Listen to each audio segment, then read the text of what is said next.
안녕하세요. 남편과 태어날 아이를 기다리며 행복한 나날을 지내고 있는 30대 후반 여성입니다. 처음에는 현실이 그러하듯 아이 키우기가 쉬운 환경이 아니라 남편과 아이를 낳지 않기로 합의했었어요.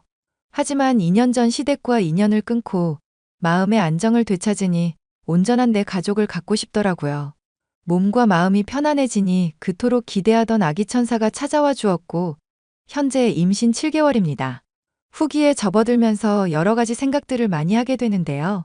저와 비슷한 사연을 가진 분이 많으신 것 같아 제 이야기를 들려드리면 많은 공감을 얻을 수 있지 싶어 글을 쓰게 되었습니다. 제 사연 보시고 응원의 댓글 달아주시면 감사하겠습니다.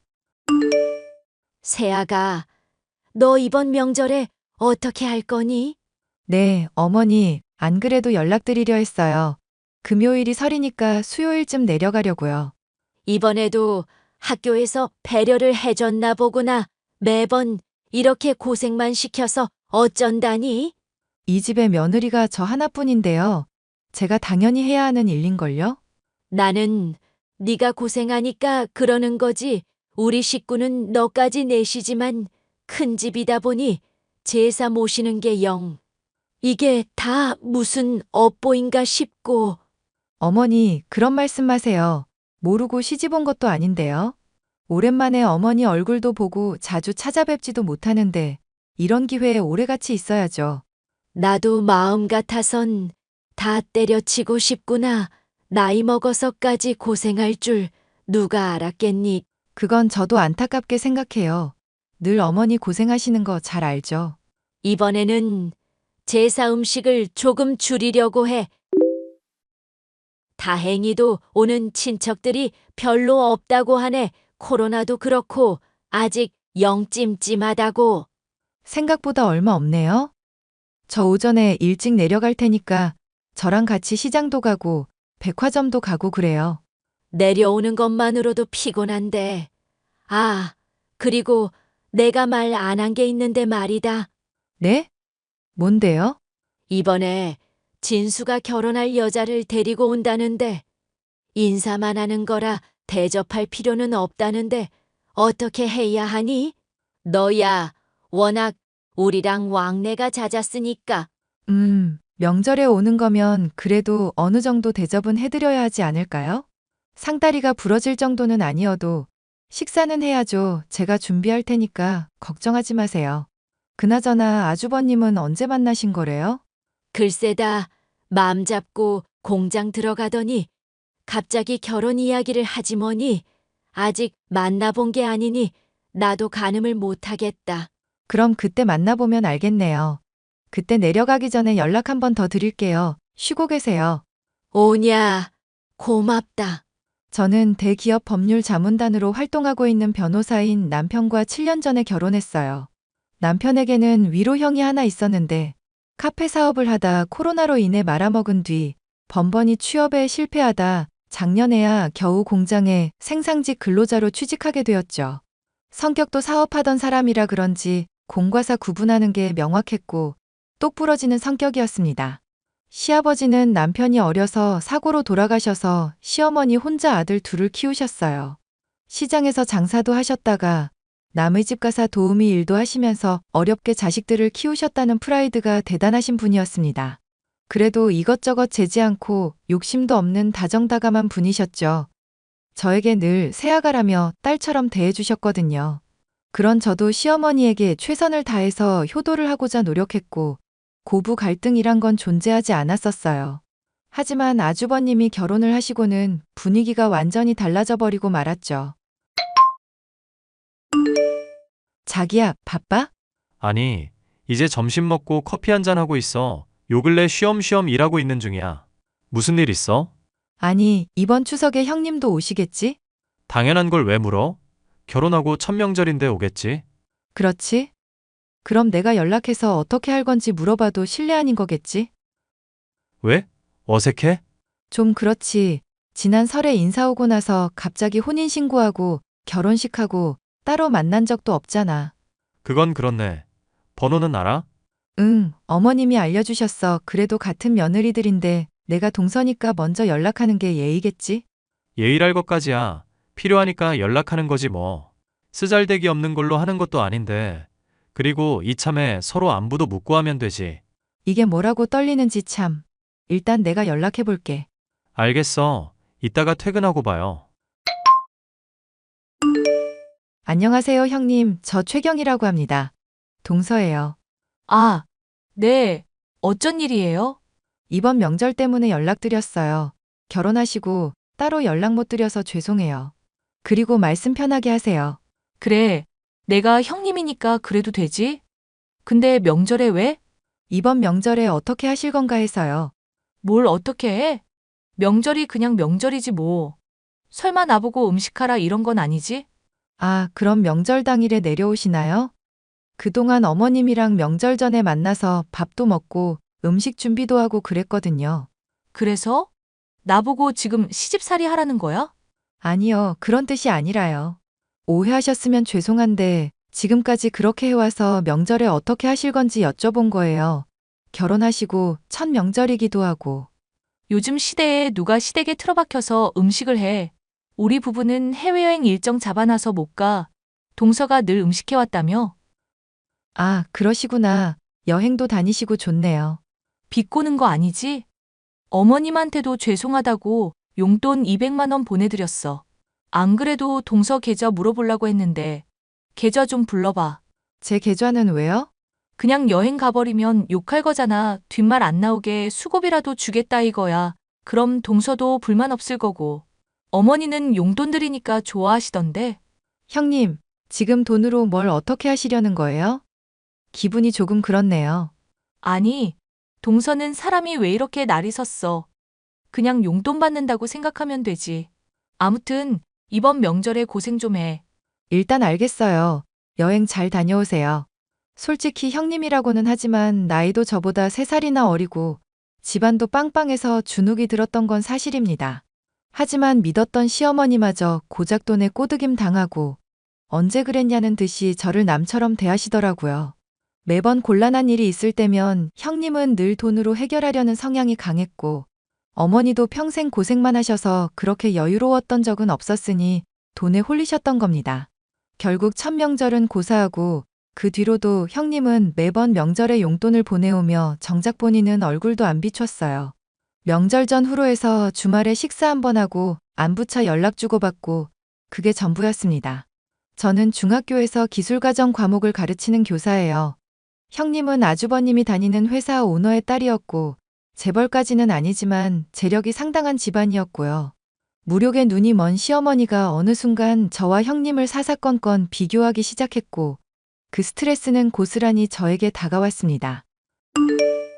예. 이번에 내 생일에 내려올 거니? 어머니, 죄송해요. 이번에 시험 기간이고 학교에 일이 있어서 생일 전주에 뵈러 가야 할 것 같아요. 나도 이번에 프로젝트 맡은 게 있어서 못 가. 경이랑 이번 주 주말에 내려갈게. 그리고 나 일요일에 출근해야 해서 토요일에 같이 점심 먹자. 뭐, 결국 내 생일엔 아무도 못 오는구나. 어머니, 형님이랑 아주버님은요? 걔네들이야 워낙 바쁘잖니. 뭔 놈의 해외여행을 그렇게 자주 가는지. 그리고 이번에 진수도 본사 부서로 옮겨서 출장도 가고 그런다는데 못 온다는구나. 저희도 이번에 일정이 안 맞아서. 죄송해요. 토요일에 가서 만난 거 대접해 드릴게요. 백화점 가서 오랜만에 쇼핑도 좀 하시고요. 됐다. 울며 겨자 먹기지 어렵게 키운 두 아들 덕 좀 보나 했더니 생일날에 혼자 버려지고. 이게 뭐니? 버려지다니. 엄마, 무슨 말을 그렇게 해? 맞잖아. 네 형은 바쁘다고 얼굴도 안 비치고 그나마 너희들이라도 올 줄 알았는데 정작 내 생일엔 혼자 보내게 생겼는데 내가 기분이 안 나쁘겠니 참나. 그래서 이번 주말에 내려가잖아요. 미리 용돈도 보내드릴 테니까 기분 좀 푸세요. 용돈 네가 얼마나 보내줄 건데. 큰애는 늘 200만 원 정도는 보내던데. 근데 선생 월급 얼마 안 되는 거 아니냐? 어머니 걱정하지 않으셔도 돼요. 매달 200만 원은 아니지만 저희가 힘 닿는 대로 드릴게요. 이 사람도 프로젝트 끝나면 수당 들어오고 해서 목돈 생겨요. 목돈이라고 해봤자 푼돈이겠지. 선생질하면서 얼마나 번다고 그러니? 이번 기회에 큰애 좀 본받아라. 어제 큰애가 500만 원 보내왔더라. 500만 원? 무슨 일로? 왜긴 나 옷이나 필요한 거 사고 나머지는 용돈 하라고 준 거지. 네? 형님이 그렇게 많이 주셨어요? 우리 형님 능력자시네요. 어머님 기분 좋으시겠어요. 그렇다마다 돈이 많아지니까 마음의 여유도 생기네. 작은애, 너도 이참에 그 선생질 때려쳐라. 그게 무슨 말이야? 여자는 남편 내조 잘해주는 게 제일이야. 너도 큰애처럼 돈 걱정 없이 살았으면 고생은 안 해도 되잖니? 나중에 그만두고 싶을 때 그만둘게요. 기술가정, 그게 뭐 대수라고. 국어, 영어, 수학, 과학이 괜히 있는 게 아니야. 엄마, 그런 소리 하는 거 아니야. 어디서 무슨 소리를 들었는지는 모르겠는데 갑자기 사람이 이렇게 변하면 안 되는 거지. 그동안 솔직히 경희가 고생 많이 했는데 엄마가 고생했다는 말 해준 적 있어? 매번 명절마다 왜 우리만 고생해야 하는데? 그럼 일할 사람이 없는데 어떡하니? 늘 하던 사람이 해야 손에 익어서 준비도 빨리 하고 그러는 거지. 너는 남자라서 잘 몰라. 시어머니는 형님을 두둔하기까지 하며 저를 거의 식모로 대하시더라고요. 저도 학기 중 시험 기간, 수행평가 기간에는 눈코 뜰 새 없이 바쁩니다. 과목이 일반 과목이 아닌데 뭐가 그렇게 바쁘냐 하시겠지만 정말 바빠요. 아무튼 매번 명절, 가족 행사가 있을 때마다 형님은 시어머니에게 먼저 용돈을 보냈어요. 그래놓고는 할 말 없게 만든 다음에 해외여행을 간다든지 놀러 가기 일쑤였죠. 그러던 와중에 제가 아이를 갖게 되었고 배가 불러오면서 일을 하기가 어려워졌어요. 하지만 시어머니는 늘 하던 대로 저에게 일을 할 것을 강요하셨고 형님 또한 돈으로 모든 것을 무마시키려는 듯 했습니다. 결국 이리저리 몸고생 마음고생 혼자 다 하던 저는 임신 11주 차에 유산을 하고 말았습니다.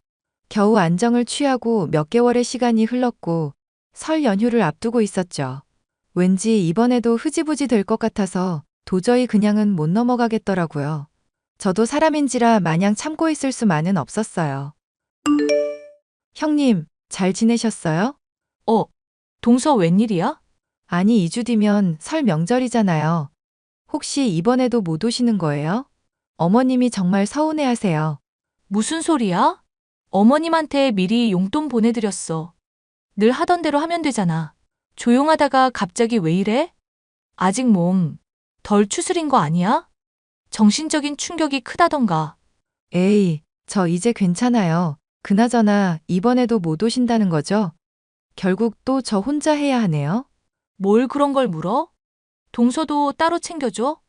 나 참, 그런 거라면 미리 말하지. 저 바라는 거 없어요. 아무튼 못 오시는 걸로 알게요. 그래, 잘 지내고. 형님, 안부차 연락드려요. 내일 모레 설인데 어머니한테 안부 연락은 드리셨죠? 아니, 왜 그래? 내가 그런 것도 안 할까봐? 도대체 날 어떻게 보는 거야? 아이 일터니 정신도 가출했어? 지금 이거 시짜짓 하는 거지? 네? 시짜짓이라뇨? 그리고 여기서 아이 이야기를 왜 해요? 안부차 연락드렸다잖아요. 아니, 그렇잖아. 안부차 핑계로 나 갈구려고 그러는 거 아니야? 돈 필요하면 말해. 아니, 말할 것도 없다. 내가 지금 동서 계좌로 3만 원 보냈으니까 이걸로 커피라도 사 먹어. 나 대신 수고 좀 해. 뭐라고요? 3만 원? 지금 이게 뭐 하는 짓이에요? 뭐 하는 짓이긴 수고비 주는 거지. 내가 지금 해외에서 돈을 좀 써서 이체할 수 있는 게 3만 원뿐이네. 난 풀빌라에서 여유를 좀 즐기는 중이라 그럼 수고해. 하, 진짜 어이가 없네. 이 미친년, 영원히 후회하게 해줄게. 뭐? 미친년? 동서 지금 말 다 했어? 3만 원 보냈다고 막 나가자 이거야? 내가 이거 캡처해서 어머니한테 이를 거야. 그러시던가요? 아이고, 무서워라. 그쪽은 여유인지 나발인지 마저 즐기세요. 뭐? 너 한국 가면 봐. 저는 참고 있던 화가 폭발하고 말았습니다. 그런데 운 좋게도 형님을 한 방에 보내버릴 수 있겠더라고요. 뭐라도 캐내려고 심부름 센터에 사람을 고용해서 형님의 뒷조사를 하는데 뒷조사한 내용이 어마어마했습니다. 아주버님 몰래 바람을 피우는 것도 모자라 회사 돈으로 온갖 사치를 부리고 있더라고요. 당연히 형님네 친정은 공장장 자리를 핑계로 뒷돈도 받아 챙기고 있었고 거기엔 아주버님도 가담해 있었고요. 저는 이 모든 증거를 가지고 명절 당일에 터뜨리기로 했습니다. 그런데 웬일인지 해외에서 휴가를 보내고 있던 아주버님 부부가 급히 한국으로 귀국한 거예요. 그리고는 명절 당일 새벽바람에 시댁에 온 거 있죠? 기니 시어머니와 나누는 이야기를 들었는데 형님의 친정이 사정이 조금 어렵게 돼서 돈을 빌려주면 2달 이내에 돌려드리겠다는 이야기를 하는 것 같았습니다. 뭔가 일이 저에게 유리하게 흘러가는 것 같았어요. 저는 못 들은 척하고 아침 식사 후 거실에 모여 앉았을 때 모든 증거를 다 내던지고는 친정으로 와버렸습니다. 한참을 종이 뭉치를 보더니 점점 얼굴이 사색이 되는데 참 볼만하더군요. 저는 뒤도 안 돌아보고 남편과 함께 친정집으로 왔고 아니나 다를까 제 휴대폰은 불이 나기 시작했습니다. 하지만 제가 누군가요? 모든 연락 다 차단해버리고 나 몰라라 했습니다.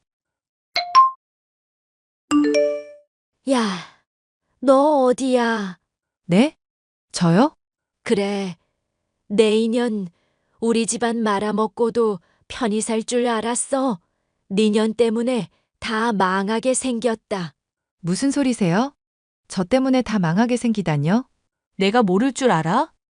우리 회사 지금 부도위기인 거 누가 익명으로 비자금 관련된 거 고발했다는데. 그거 동서가 뿌리고 간 증거들이잖아. 아니, 그러게 누가 그렇게 살래요? 내가 뭐라 했어요? 영원히 후회하게 해준다고 했죠? 너 당장 시댁으로 와라.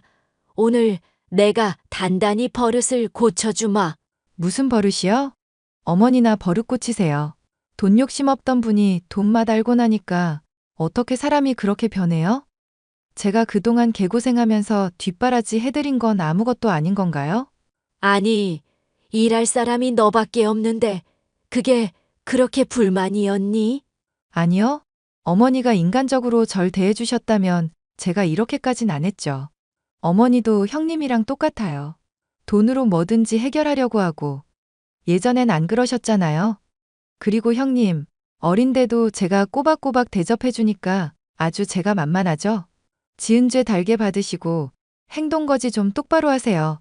남편 두고 딴 남자 만나지 말고요. 야, 이 미친년아. 너 내가 가만 안 둘 거야. 알아? 너 당장 현수랑 이혼해라. 너 같은 며느리 둘 생각 없다. 돈도 없고 거지 같은 게 어디서.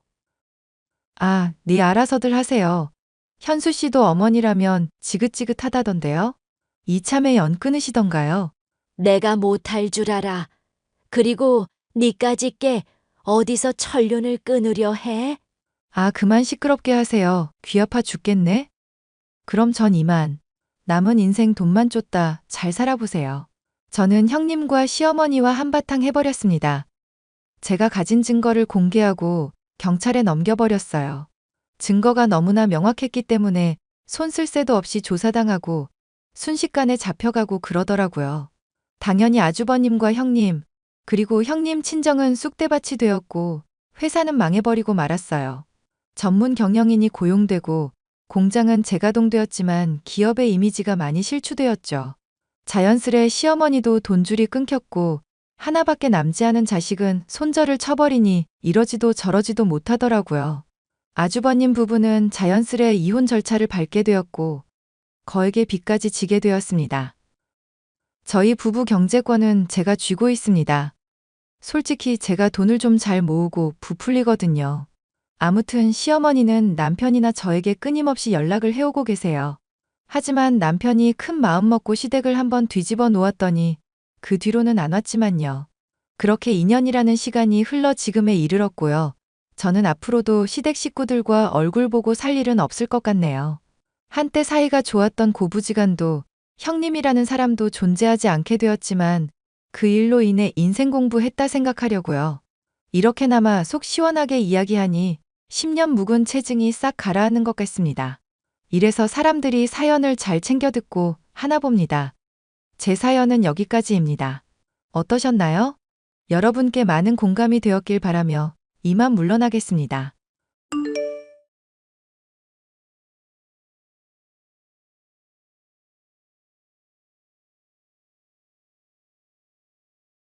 안녕하세요. 저는 30대 교사로 초등학교를 다니는 아들과 딸 아이의 엄마이기도 합니다.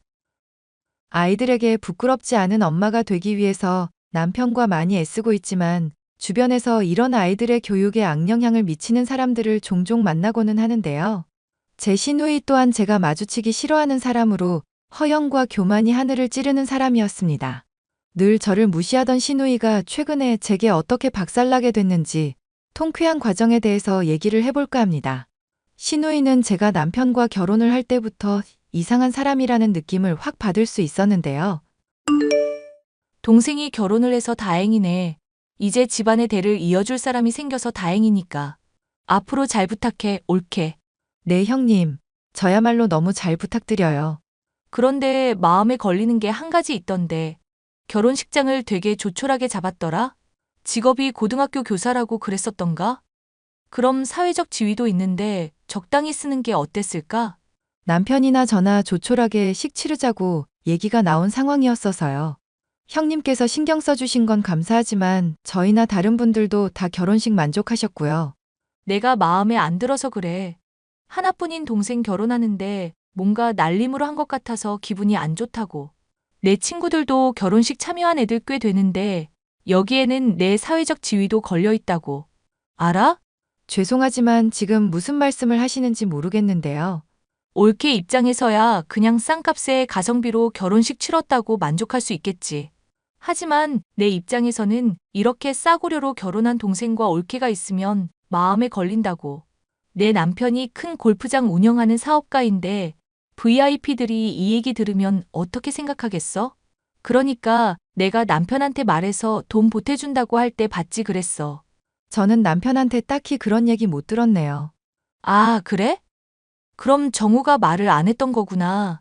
내가 올케 결혼할 때 1억 정도 보태주려고 얘기 꺼내니까 아주 질색을 하더라고. 그런데 사실 형님께서 그렇게 말씀하신 거 감사한 일이지만 저도 아마 거절은 했을 것 같아요. 조촐하게 치르기로 했고 저희 분수에 맞게끔 쓰자고 생각을 하고 있었거든요. 아무래도 과소비를 하다 보면 점점 사람이 돈 쓰는 거에 중독되고 낭비하게 되잖아요. 올케, 지금 말을 좀 이상하게 한다? 결혼식 치르는 동안 뭐 이상한 거라도 주워 먹었어? 얘기를 들으면 꼭 내가 과소비하고 사람들한테 사치 부리는 사람인 것 같네? 아니요, 형님께서 그렇다는 말이 아니라 제 기준에 과한 돈은 쓰기가 좀 마음에 걸린다는 거죠. 지금 말한 얘기가 바로 그 얘기 아냐? 동생이랑 결혼했다고 호의로 대해줬더니 사람을 무슨 졸부 취급을 하네? 아, 그래. 올케는 고등학교 애들 가르치는 교사로 교양이 넘치는 사람이지만 난 남편 잘 만난 덕분에 돈이나 펑펑 써제끼고 다니는 형편없는 여자라 이거네? 저는 그렇게 말씀드린 적 없는데요. 형님, 전 단지 검소한 게 제 취향이고 좋아서 그런 거예요. 위선 떨지 마, 올케. 앞으로 내가 지켜볼 테니까 내 성질 안 건들게 조심하고. 이번은 내가 그냥 좋게 넘어갈 테니까 말대꾸 하지도 말고. 호의를 거절했을 뿐인데 무슨 자격지심이라도 있는 사람처럼 자기가 교양이 없다는 둥 별의별 말을 다 하면서 절 나쁜 사람 취급을 하는 시누이. 이때부터 결이 안 맞는다 싶은 사람이었는데 가족 모임을 하고 나면 항상 제게 시비를 거는 게 일상이었습니다. 올케.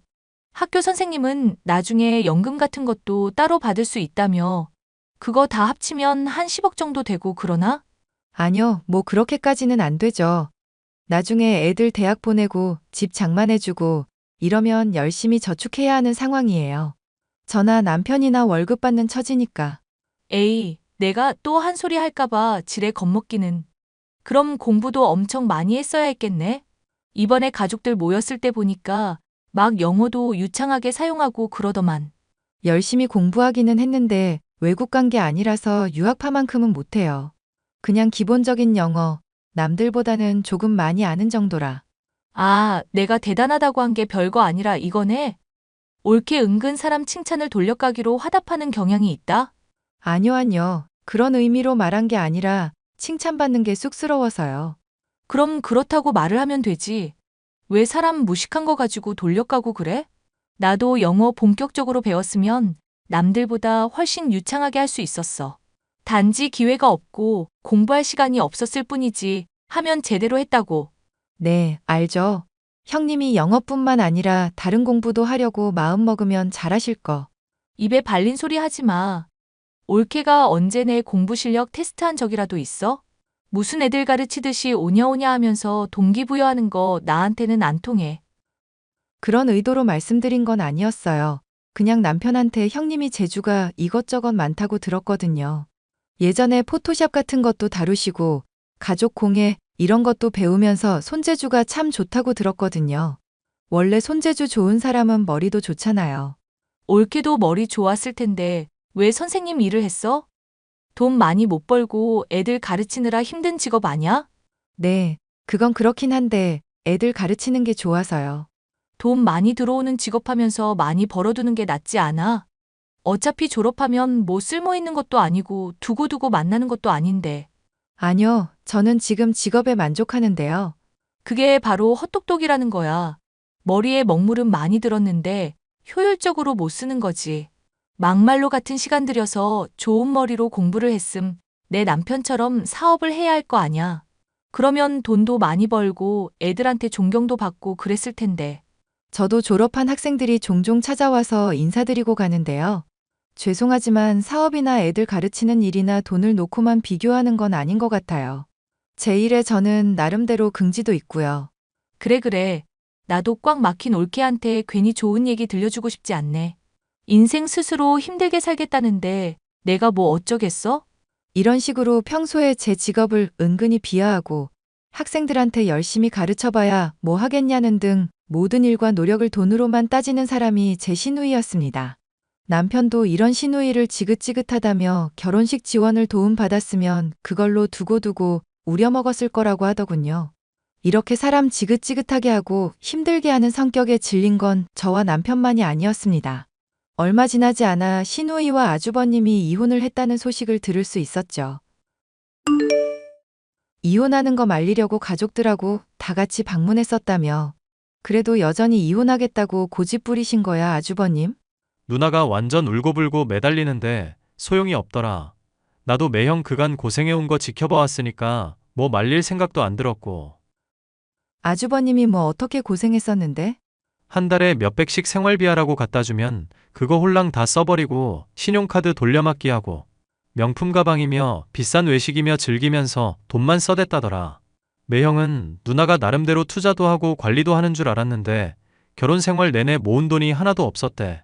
그거 듣고 기가 막혀서 돈 어디다 썼냐고 하니까 누나가 돈 쥐꼬리만큼 벌어주는 주제에 왜 잘난 척하냐면서 친구들 중에 의사 남편 있는 사람이랑 막 비교질했다더라고. 아주버님도 화나실만 했겠네. 열심히 일했는데 그렇게 쓰기만 쓰고 존중도 안 해주니까. 원래 말 함부로 하고 자격지심 많은 사람인 건 알았는데 남들하고 그렇게 끊임없이 비교하면서 매형도 깔아볼 줄은 몰랐어.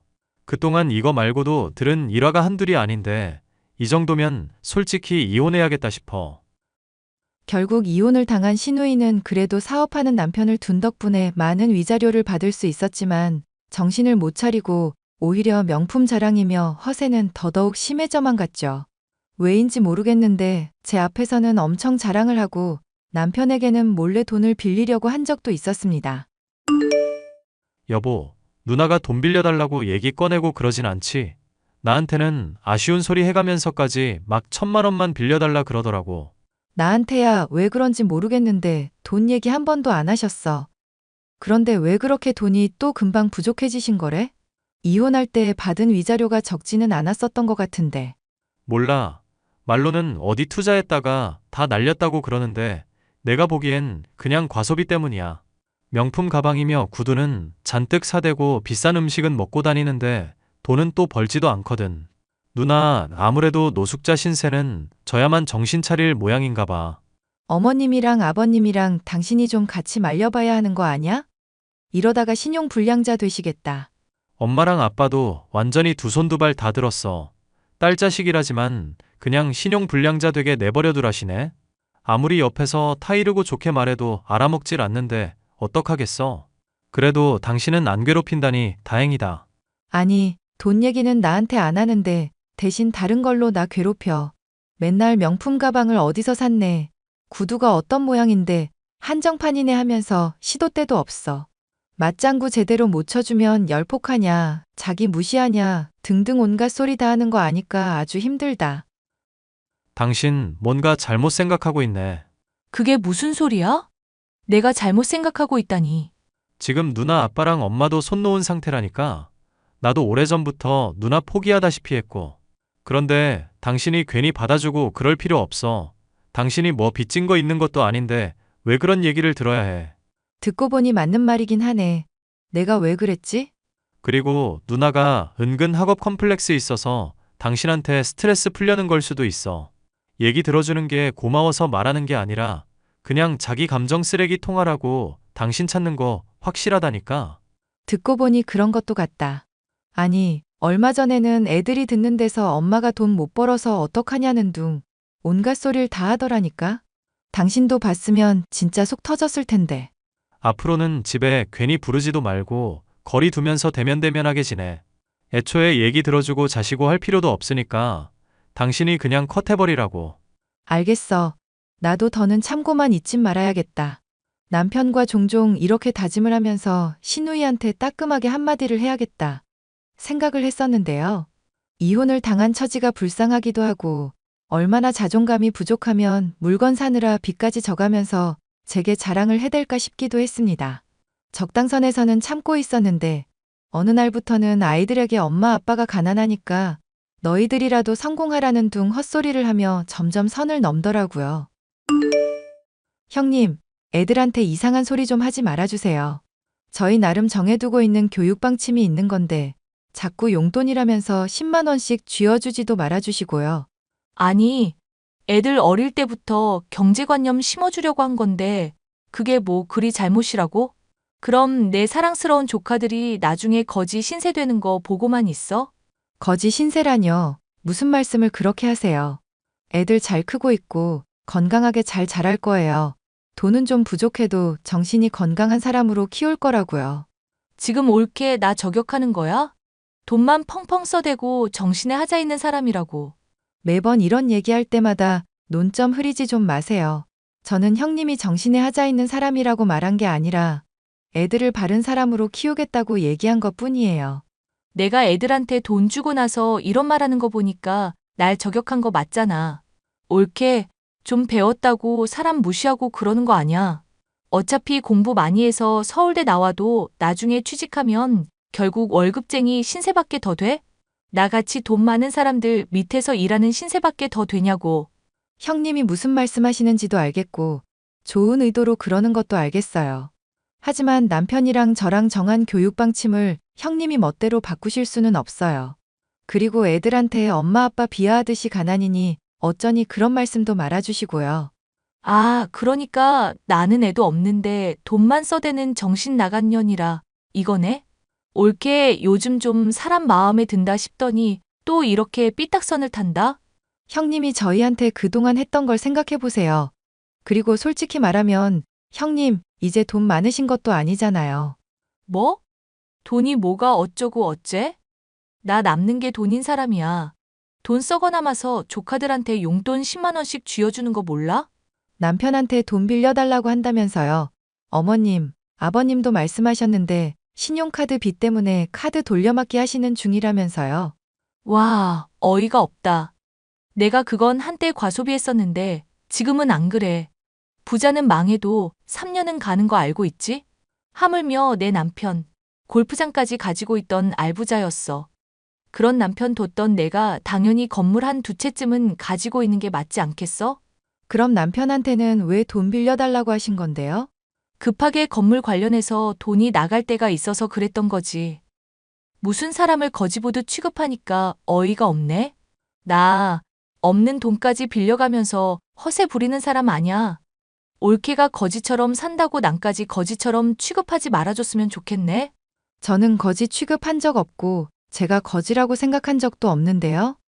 오히려 돈 좀 있다고 사람 무시하는 쪽이 더 문제 있는 거 아닐까요? 돈 문제 신경 안 쓴다 해놓고 결국 옳게도 나 공격한 건 돈 아니었어? 결국 똑같은 속물이면서 위선 떠는 옳게보다야 내가 100배는 낫고 진실된 사람이지. 하여튼 이래서 헛똑똑이들은 안 된다니까. 아, 그럼 형님은 항상 진실된 사람이라 이거네요? 당연하지. 멀쩡히 달려있는 똑똑한 머리 어디다 쓰고 그런 멍청한 질문을 해? 그럼 형님이 쓰시는 물건들 중에 가품은 하나도 없이 다 진짜겠네요? 그러니까 왜 자꾸 그렇게 멍청한 질문을 하냐고. 나는 가짜 취급 안 해. 진짜만 취급하지. 돈 쓸 때는 할인 적립 이런 것도 안 해. 왜? 거지같이 몇백 원에 벌벌 떠는 올케랑은 다르게 진짜 부자거든. 제가 보기에는 신우이가 어떻게든 제게 말싸움을 이기려고 거짓말을 하는 것처럼 보였죠. 저는 제가 한때 가르쳤었던 제자에게 신우이의 말이 진실인지 아닌지를 파악해보기로 했습니다. 신우이가 SNS며 프로필에 올린 사진들을 전송하면서 진짜인지 가짜인지를 알려달라고 부탁을 해보았는데요. 선생님, 신우이 분이 올린 사진들이며 물건들 이거 죄다 가짜인데요. 진짜처럼 보이려고 택이며 마감이며 직접 좀 손보기는 한 것 같은데 자세히 보면 다 티가 나요. 그래? 그게 왜 가짜인 거야? 내가 보기에는 진짜 같아 보이는 것 뿐이던데. 이거 다 설명을 드리기 어려운데 혹시 왜 가품인지 진품인지 알려 하시는 걸까요? 아니, 내 시누이가 명품 가방이며 구두 같은 걸로 자랑하면서 우리 애들 교육 안 좋은 말들 아무렇지 않게 하는 사람이거든. 내가 어지간하면 참으려고 하는데 자꾸 이 사람이 선을 넘잖아. 내 교사 직업도 비하하고 제자들 가르쳐봤자 하등 쓸모없다. 이러면서 제가 일하는 직장에서도 그런 사람들 있어요. 돈은 많은데 마음이 빈곤한 사람. 솔직히 선생님 말씀만 들으면 되게 본인이나 남들이나 힘들게 하는 분 같네요. 하여튼 그렇게 됐으니까 가품이나 명품 구분하는 방법 좀 알아둘까 해서 본인이 나보고 위선자라고 하면서 자기는 늘 진짜만 쓰고 진실된 사람이라잖아. 그럼 가품 같은 거 밝혔을 때 어떻게 당황하나 보고 싶기도 하고. 사진으로는 사실 잘 구분이 안 될 수도 있는데 나중에 한번 지갑 같은 거 안쪽도 살펴보세요. 필기체 흐릿하게 되어 있거나 각인 같은 거 없으면 가품이거든요. 그리고 코드 같은 것도 이상한 번호 나열되어 있는지 확인해 보시고요. 내가 그런 거 다 알아볼 수 있을까? 구분 힘든 것도 있기는 한데 워낙 가품들이 많아서 이 중에 몇 개만 밝혀도 할 말 없게 만드실 수 있겠네요. 저는 결국 제자에게 부탁해 가품을 구별하는 방법을 익혔고 신우이의 집에 놀러 갔을 때 물건들 대부분이 가짜라는 것도 알 수 있었습니다.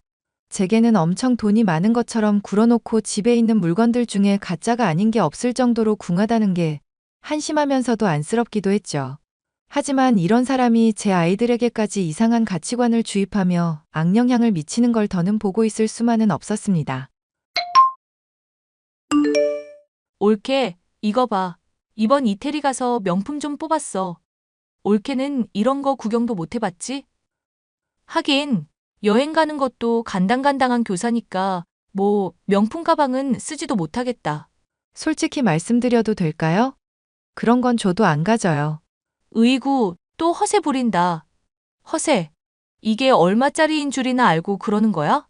솔직히 비싼 물건이 품질도 좋은 거 몰라? 당연히 비싼 물건 저도 좋아는 하죠. 그런데 그게 싫다는 건 다 가짜라서 안 가진다는 뜻이었어요.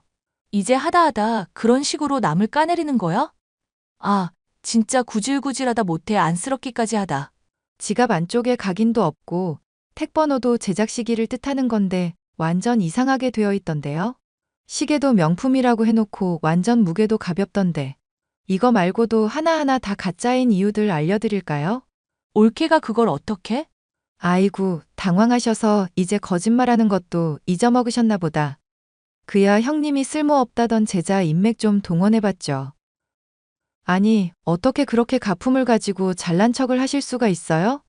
저라면 창피해서 절대 그렇게 못했을 텐데. 올케, 이거 남들한테는 절대 말 안 할 거지? 내 사회적 지위도 있는데 제발 부탁 좀 할게. 응? 죄송하지만 그렇게 명품 사들이는 척하면서 남들한테 돈 뜯어내고 이런 걸 보고 사기라고 그래요. 제 가족들부터 일가 친척분들까지 죄다 알려야겠으니까 그렇게 아세요. 옳게. 내가 미안. 내가 잘못했어. 앞으로 옳게 애들 교육에 절대 참견 안 할게. 지금 그것 때문에 나한테 화난 거 맞잖아. 응? 솔직히 형님을 위해서라도 이건 다 알려야 될 일이라고 생각해서요. 죄송하지만 저는 누구처럼 위선 떨거나 거짓말하기 싫어하는 성격이거든요. 옳게. 제발. 내가 잘못했다잖아. 나 남편한테도 이렇게 안 빌었어. 저는 시누이가 그간 해왔던 거짓말들을 다 까발렸습니다. 가족들이며 친척들이며 놀라긴커녕 그게 당연하다는 식으로 받아들이는 걸 보니 시누이가 그간 해왔던 행실을 충분히 짐작할 수 있을 정도였죠. 시누이는 그 뒤로도 여전히 정신을 못 차리고 돈을 펑펑 써대다가 지금은 신용불량자가 되어 파산 신청을 준비 중이라고 하는데요. 그 와중에도 여전히 정신을 못 차리고 사채빚을 내어 사치를 부리는 걸 보면 아직도 인간이 되려면 한참은 멀었다 생각이 들 뿐입니다. 아이들의 교육을 위해서라도 거리를 두고 무슨 일이 있든지 절대 신경도 쓰지 않을 생각이에요. 사연 끝까지 들어주셔서 감사합니다.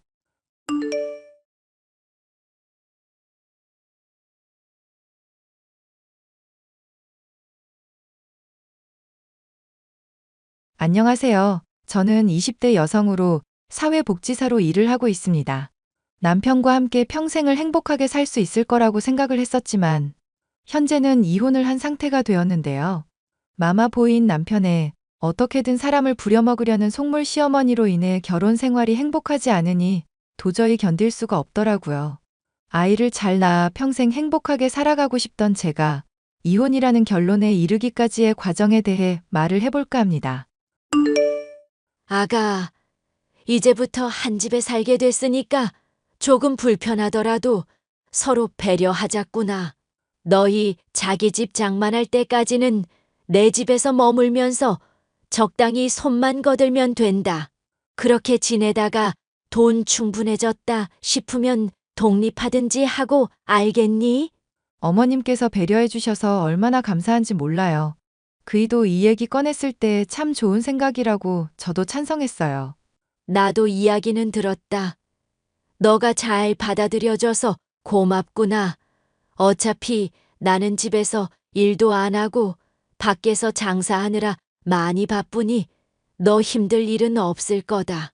그리고 현민이 애비야 뭐 하늘 갔으니 너가 아침 저녁 차린다거나 뭐 그렇게 고생할 일도 없을 거고, 제사며 명절이며 원래 안 챙기는 집안이니 너가 힘들 일도 그렇게는 없을 거고. 저야 뭐 어머님 밑에서 배우면서 배려해 주시는 대로 노력할 뿐이죠. 어머님께서 많이 챙겨주세요. 그래, 잘 따라올 거라고 믿는다. 너 앞으로 하는 거 봐서 새 집 장만할 때 대출도 해줄 수 있으니 힘내거라. 네, 어머님, 감사합니다. 저는 보육권 출신으로 사회복지사 일을 하고 나서 봉사활동 현장에서 알게 된 남편과 결혼을 하였는데요. 조금 우유부단하고 기가 약하기는 해도 착한 사람이라 사귀고 나중에는 결혼까지 하게 되었습니다. 그리고 결혼을 하고 가정 형편이 좋지 않아 함께 지내게 된 시어머니 역시도 좋은 사람이라고 생각을 했었죠. 하지만 이것은 저의 착각에 불과했습니다. 여보, 앞으로는 나 아침밥이랑 저녁 좀 꼭 차려줘야 할 것 같은데. 아침이랑 저녁? 지금도 잘 차려주고 있잖아. 아니, 콩나물국에 이것저것 반찬들 포함해서 차려달라는 얘기지. 나야 뭐 괜찮은데 엄마가 나 회식 짰다고 해장할 수 있는 콩나물국은 꼭 먹으라고 해서. 그걸 왜 당신을 시켜서 말씀하셔? 어머님이 직접 하셔도 될 텐데. 당신한테 내가 남편으로서 권위를 못 세운다고 생각하시나 봐. 나야 뭐 당신이 어떻게 하건 좋다고 생각하는데 어쨌건 엄마가 강력하게 주장을 하니까 당신이 꼭 좀 신경을 써줘야 할 것 같아. 엄마 한번 뿔라면 되게 집요한 사람이거든. 어머님이 나 이 집에 있는 동안 편하게 지내라고 하셨는데? 괜히 아침밥이며 저녁 차린다고 신경 쓰지도 말라셨어. 어차피 나 맞벌이로 사회복지사 일도 하니까 주부 일은 좀 덜하는 게 맞다고 하시면서. 나도 그렇게 처음에 말은 했지. 그런데 당신이 버는 돈 들으시더니 아주 기함을 하시더라. 그래도 끝에 사 들어가는 직업이라 많이 벌 거라 생각했었는데 그것밖에 안 되냐면서. 그래서 당신이 돈 못 버는 만큼 집안일 더 해야 한다고 하도 화를 내셔서 내가 잘 말해보겠다고 한 상태거든. 당신이 아침밥 차려 먹고 저녁 차려 먹는 거 혼자서도 잘했잖아. 신혼 초인데 괜히 어머님 핑계대고 나랑 기싸움하고 그러려는 거 아니지? 진짜라니까. 엄마랑 카톡도 보여줄 수 있어. 내가 캡처해서 보내줄 테니까 한번 확인해봐. 남편이 억울해하며 보내준 시어머니의 대화 내용을 보니 참 기가 막혔는데요. 걔가 난 그렇게 돈 못 벌 줄은 몰랐다. 보육원에서 자라서 사자 직업도 한다길래 대단하다 생각했었는데 그거 뭐 아무나 하는 거였나 보구나. 집사람이 사회복지사 일하는 거 꼭 돈 때문은 아니고 어떤 사명감? 그런 것 때문에 하는 것 같아. 아니유 사명감이 무슨 밥을 먹여준다니? 너랑 비교해서 돈 버는 거 차이 생각해보면 너가 거의 공짜로 먹여 살리는 수준이구만. 이거 미리 알았었더라면 내가 결혼 뜯어 말렸을 거다. 어휴, 속상해서 원. 엄마가 미리 알았어도 이렇게 이쁜 아들이 결혼하고 싶다는데 어떻게 말려? 그래, 우리 왕자님 고집을 내가 어떻게 말리겠냐. 대신 너 걔 지금부터 잘 설득을 해서 모자라게 버는 돈만큼은 집안일 시켜야 한다. 걔가 하고 싶은 일 하면서 편하게 사는데 너라도 그 값을 받아내야지. 남 좋은 일만 시키는 건 아무리 부부 사이라고 해도 호구짓인 거 알고 있어야 한다 이거야. 엄마 말 듣고 생각해보니까 조금 억울하기는 하네. 집사람은 나랑 다르게 영업 실적 이런 것도 신경 안 쓰고 그냥 일 편하게 하면 되는 거잖아. 나는 영업한다고 상사들 비위 맞추고 거래처한테 딸랑딸랑거려야 하는데. 그러니까 내가 앞으로 말을 잘 알아듣게 설득을 해보란 거다. 아니, 얼마 벌지도 못하는 사회복지사 같은 거를 걔는 왜 한다고 난리래니? 몰라. 어찌됐건 엄마가 말한 대로 집사람한테는 한번 확실히 짚고 넘어가 볼게. 남편 딴에는 제 옹호를 하는 것도 같기는 했지만 어머님이 말하는 대로 이끌려가는 게 훤히 보이는 대화였는데요. 단순히 돈 때문에 저를 더 부려먹지 못해서 안달이라는 내용이 믿기지도 않고 남편을 통해서가 아니라 어머님을 통해서 직접 들어야만 납득이 갈 것 같았습니다. 그래서 저는 남편의 요청을 따르지 않았고 얼마 지나지 않아 시어머니로부터 이와 관련된 이야기를 들을 수 있었죠. 나다. 네 시엠이 너 요즘 내가 현민이 통해서 한 얘기 못 들었니? 집에서 쉬는 동안 조금이라도 일을 더 해야 할 거 아냐. 시집을 왔으면 기본적인 며느리 도리는 해야 할 거 아니냐. 응? 어머님, 죄송하지만 남편이 한 얘기 중에 납득이 안 가는 게 있어서요. 그럼 제가 남편보다 더 돈을 많이 벌게 되면 일은 그이가 다 해도 되는 건가요? 수입 차이 나는 건 어쩔 수 없는 일이고 결혼 전에 합의를 거친 사항이거든요. 그런데 이렇게 갑자기 집안일을 하라고 하니 저로서도 좀 받아들이기 힘들어서요. 내가 너한테 어디 많은 걸 바라디. 직장 관두고 집안일 하면서 현민이 내조를 하라고 말하는 게 아니잖니. 그냥 집에서 청소 같은 거 지금보다 더 신경을 쓰라는 거다. 막말로 그럼 현민이가 한 달에 10만 원만 벌어도 똑같이 가사 분담하라는 거냐? 당연히 버는 것에 따라 차이가 있을 수야 있죠. 그래서 그 부분에 대해서 저도 조율해야 한다고 생각하지만 이런 식으로 통보를 받는 건 좀 기분이 그래서요. 아이구의 며느리님 기분도 생각해서 시애미가 말을 했어야 했구나. 내가 망할 시애미였네. 응? 나는 그래도 너 배려한다고 현민이 통해서 말을 했는데 들어먹질 않으니 어쩌란 거니? 내가 이렇게 직접 나서서 말하는데도 이렇게 대드는 거 보면 아주 기가 차는구나. 어머님께서 신경 써주신 건 알겠지만 이건 정말 아니라고 생각해서요. 얘기하는 거 들어보면 무슨 칠첩 반찬에 날마다 콩나물국 차리라고 하던데 저나 그이나 일어나는 시간이 비슷하거든요.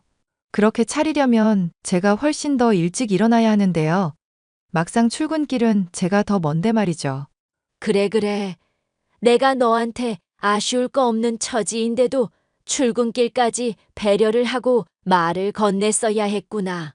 신혼집 장만할 때까지 보육원 나와서 혼수 지원 한 푼도 못 받은 애 배려해준 대가가 아주 달콤하기도 하고.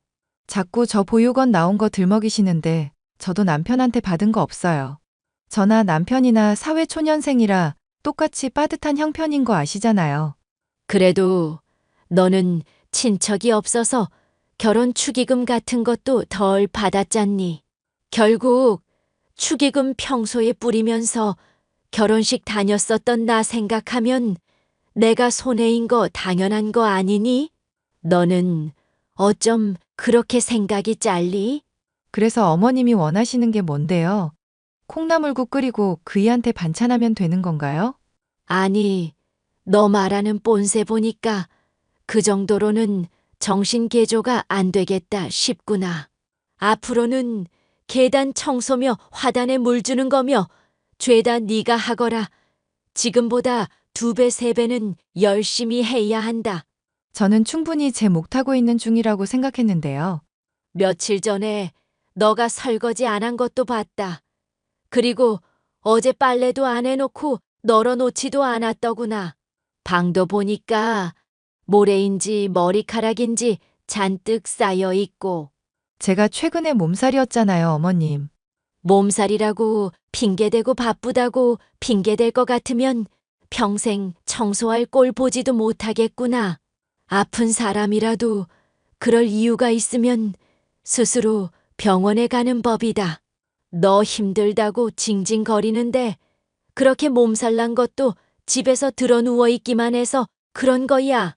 집에 청소도 좀 하고 물걸레질도 좀 했으면 너가 지금 아프다고 누워 있겠냐고. 어머님, 거기에 대해서는 저도 할 말이 있는데요. 매일 물걸레로 청소하라고 하시는데 그게 오히려 몸에 안 좋을 수가 있대요. 세균 같은 거 있으면 막 번지고 그런다던데요. 그래서 제가 항상 스팀 청소기로 청소하잖아요. 그런 핑계 대면서 막상 일은 별로 안 하는 거 내가 다 알고 있다. 됐으니까 그냥 넌 내가 시키는 대로 하기나 해. 집안일을 했어도 내가 너보다 수십 년은 더 했어. 이거사. 시어머니가 고집을 부리면서 하도 잔소리를 하는 통에 저는 집안일을 전보다 더 많이 하게 되었습니다. 그런데 시어머니는 여기서 만족하지 않고 계속 집안일을 늘려만 갔죠. 청소에 설억지에 밥을 차리는 것도 모자라 김장을 한다거나 변두리 쪽에 가서 고구마를 캔다거나 하는 자질구레한 일들까지 시키며 어떻게든 제 손을 가만히 두지 않으려 했습니다. 당신이 어머님한테 얘기 좀 해서 적당히 하라고 말씀드려주면 안 될까?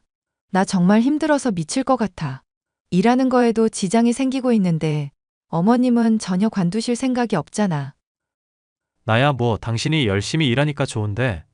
그리고 막말로 당신이 이렇게 엄마 집에 머물면서 월세 같은 거 내는 것도 아니잖아. 뭐? 갑자기 그게 무슨 소리야? 월세라니? 아니, 월세로만 따져도 서울에서 지내면 방값이 얼마냐. 여기 또 역세권이라서 이만한 평수에서 지내려고 하면 돈 꽤나 깨질 텐데. 그런 거 다 아끼면서 지내는 거니까 집에서 추가로 일하는 것 정도는 감수해야지. 어머님한테 뭐 또 이상한 얘기라도 들었나 봐 당신? 정말 말도 안 되는 소리를 아주 당연하게 하네? 당연한 소리를 꼬아 듣는 게 당신 아닐까? 그런 식으로 따지면 당신은 왜 월세 어머님한테 안 드리는데? 왜 당신은 집에 오면 씻고 편하게 쉬기만 하냐고. 나야 회사 일 워낙 바쁘니까 그런 거고 애초에 우리 엄마 집이잖아. 엄마랑 아들 사이는 가족인데 돈 주고 받고 그러는 게 상식이야?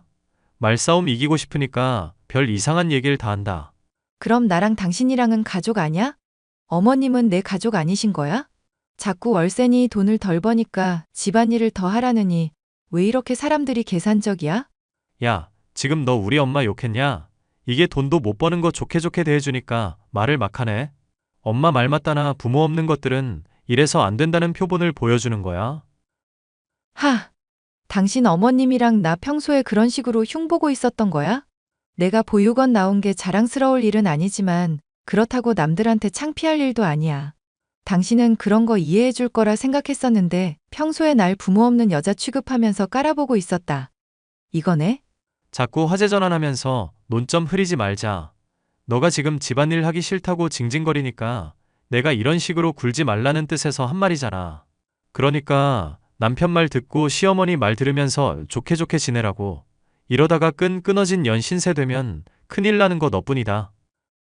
연애 때만 해도 배려심 깊고 말 잘 통하고 착하던 남편은 어머님에게 무슨 소리를 계속 주입 듣는 것인지 날이 갈수록 말이 통하지도 않고 억지를 부리는 사람이 되어갔죠. 어떤 때는 제가 조금이라도 집에서 쉬고 있으면 한숨을 대놓고 팍팍 내쉬면서 온갖 눈치를 주기도 했습니다. 이제는 이 집에서 제가 더는 지낼 수 없겠구나. 이혼이 답인가 생각을 하고 있을 시점이었는데요. 야, 미쳤어? 남편 망신 주려고 환장했지? 다짜고짜 너너하면서 막말하지 마. 대체 뭐 때문에 또 이러는데? 회사 왔는데 지금 배가 꾸룩꾸룩 아주 탈이 지대로 났다. 너가 준 콩나물국 맛이 이상하다 싶더니 뭐 수작질이라도 부려놨냐? 내가 수작질을 왜 부려? 사람 먹을 거에. 네 속이야 어떤지 모르겠지만 엄마한테 물어보니까 너 일하기 싫어서 일부러 그런 거라던데. 이런 식으로 요리 못하는 척 상한 거 먹이면서 기싸움하려고 드는 거라고. 장난해? 그 요리 나도 똑같이 먹었는데 무슨 헛소리라는 거야. 진짜 살다 별 희한한 소리를 다 듣겠네. 너야 뭐 보육원에서 지냈으니까 상한 거 먹어도 잘 견디는 체질이겠지. 근데 나는 곱게 자라서 그런 거 먹었다간 바로 탈난단 말이야. 요즘 당신 말하는 거마다 보육원 거리는 거 아주 거슬린다? 나 화나기 전에 적당히 좀 하지? 왜? 보육원 나온 거 창피하지 않다더니 막상 들으니 열은 받으신가 봐. 그러게 일하기 싫다고 왜 남편한테 상한 걸 먹이고 그래? 나 너 때문에 회사에서 지금 화장실 계속 간다고 눈치가 얼마나 보이는지 모르겠다. 당신이 그렇게 헛소리 할 때마다 내가 드는 생각은 뭔지 알아? 그냥 빨리 이 집안에서 떠야겠다. 이혼을 하는 게 답이겠다. 그런 생각밖에 안 들어. 야, 이혼하면 보육원 출신인 네가 자립 잘할 수 있을 것 같아? 그나마 내가 벌어다주는 돈 덕분에 신혼집 서울에 좋은 거 장만할 희망이라도 생긴 줄 알아. 예쁘다 해줬더니 자기가 진짜 예쁜 줄 알고 나대고 있어. 그래, 이혼하자. 너 진짜 답이 없는 놈이구나. 잠깐만 이혼? 그런다고 내가 무서워할 줄 알았냐? 너 집에 가면 혼날 각오하고 있어. 어디 하늘 같은 남편한테 상한 음식 먹이고 이겨 먹으려 들어. 미친년이. 남편의 막말에 더는 상처도 받지 않을 정도로 화가 났던 저는 이혼만이 답이라고 생각을 했습니다. 이렇게 된 데에는 시어머니의 입김이 있었다고 하지만 그렇다고 사람이 이렇게까지 달라지나 싶어 실망감과 배신감이 이만저만이 아니었죠. 화를 삭히려고 해도 도저히 가라앉지 않던 중 시어머니로부터 저는 연락을 받을 수 있었는데요. 예. 너는 지금 대체 뭘 하고 있는 거냐? 장도 보고 제사 음식도 만들면서 열심히 일을 해야지. 저희 집 제사 없다고 하지 않으셨어요? 명절 같은 것도 딱히 안 챙긴다고 하셨었는데요. 오늘부터 제사 생겼고 명절 같은 것도 이제 다 챙길 거다. 보나마나 또 말도 안 되는 소리 하면서 빠져나가려고 들 것 같은데 어림도 없다. 시집을 왔으면 며느리 도리를 해야지. 정말 어이가 없네요. 며느리 도리 이전에 시어머니 도리부터 해야 하는 거 아니에요? 야, 너 지금 그게 무슨 미친 소리니? 보육원에서 애미애비한테 버림받은 년 구제해줬더니 뭐가 어쩌고 어째? 애미애비한테 버림받은 년? 야, 꺼져. 미친 아줌마야. 너 같은 거 시애미라고 불렀던 게 다 아깝다. 에라 이 미친 아줌마. 너 지금 정말 정신이 어떻게 됐구나. 아님 뭐 또 아프다는 핑계로 약을 먹었니? 어쩌니 할 생각이니? 이게 어디 하늘 같은 시애미한테 대들고 막말을 하고 자빠졌어. 하늘 같은 시애미 같은 소리 하고 있네. 정신 나간 년이. 야, 내가 인간적으로 맞벌이하고 이 집에서 일한 거 시급으로 치면 댁 잘나신 아들보다 훨씬 더 벌어. 그리고 막말로 영업직이라 인센티브 안 받을 때는 얼마 벌지도 못하더만. 그럴 때도 아득바득 돈 더 많이 번다, 어쩐다 하면서 개소리하는 거 보면 진짜로 열받는 거 알지? 이게 진짜 미쳤나? 인간이 이렇게까지 막장으로 나올 수가 있니? 막장은 신혼집 장만도 못 해주면서 월세 어쩌고 생색내는 당신들이 막장이고, 남 직업이 돈 못 번다고 비하하고 부모 욕까지 하는데, 그럼 내가 당신들 잘 따라주기 바랐어? 됐으니까 아줌마, 나 댁 아들이랑 이혼할 거고요. 제사든 명절이든 알아서 혼자서 잘 챙겨보세요. 아이고, 현민이 아버지, 이 미친 며느리 좀 어떻게 데려가세요? 인연 이거 표독스럽게 대드는 꼴 좀 보고도 가만히 있을 거요? 아주 꼴값을 떤다. 어휴, 정신 나가서는 마마보이 아들이나 기르는 아줌마답네. 진짜 애미가 없는 년들 수준 잘 봤구나. 그래, 이혼하든지 말든지 맘대로 하렴. 나도 남편 없고 멍청한 년이랑 그년 밑에서 자란 아들 수준 잘 보고 가요. 차라리 보육원에서 부모 없이 자란 사람이 훨씬 낫구나 체감했고요. 인연이 정말 머리채가 뜯기고 싶어? 와서 덤비시든가. 미친 아줌마야. 뒤딜 생각하지 않고 질러버렸고, 저의 말 한마디 한마디에 발작하는 시어머니의 모습은 아주 통쾌했죠. 저는 그렇게 마마보이 남편과 이혼을 하고 잔소리에 속물근성 가득한 시어머니로부터도 벗어날 수 있었는데요. 현재 전 남편은 저와 이혼하고 나서는 은근슬쩍 직장에 찾아오기도 하고 메시지로 연락을 보내면서 힘들면 사과를 하라는 식으로 헛소리를 하고 있습니다. 저와 이혼한 뒤로는 술을 마시고 취한 목소리로 몇 번이나 울며 재결합을 하자는 둥 질질 짜고 있는 꼴을 보니 참 답이 없구나 싶네요. 당장에야 뉘우치는 것처럼 보여도 그 밑바닥을 완전히 봤으니 앞으로도 쭉 상종하지 않을 생각입니다. 주위에 나쁜 사람들에게 시달리던 분들이 있으시다면 오늘 사연이 조금이나마 위안과 격려가 되었으면 좋겠습니다. 사연 끝까지 들어주셔서 감사합니다.